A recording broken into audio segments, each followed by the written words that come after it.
When I showed up at my mom's house the next morning, it felt like the funeral all over again. The yellow sun glimmered off the black mailboxes, and a light breeze knocked some of the hot pink blooms off the crepe myrtle trees. It created the fantasy of a summer snowfall, and I stood on the cracked sidewalk staring at the front yard, remembering the tire swing that used to hang from the oak tree on the right side of the lawn. Wes had loved spinning me around on that thing until I got dizzy. Sometimes I could still hear his laugh. The door swung open and little Maisie came dashing out of the house in a bright yellow dress that was 3 shades darker than her hair. "Lexi! Lexi!" As soon as she made it to me, her exuberant face tightened with all kinds of excitement. Her blue eyes widened with anticipation when she saw my right arm curved behind my back. I bent over and whispered in her ear, "Don't tell Mom." As soon as I brought my hand around, she grabbed the bag of assorted candy, giggled, gave me a kiss on the cheek, and stuffed it inside the top of her dress. I snorted, following close behind as she ran back inside.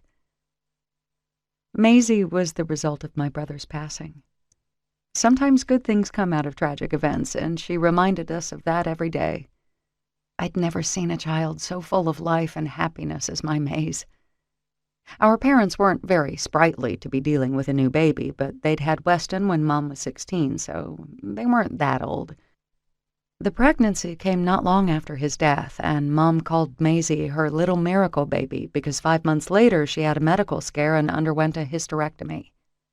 "Mom," I called out, "I'm here." "Yes, I just saw my well-endowed 6-year-old dash into her bedroom and thought as much," she said, coming out of the kitchen. "I'm going to assume that's a bag of candy tucked in her dress and not an early growth spurt?"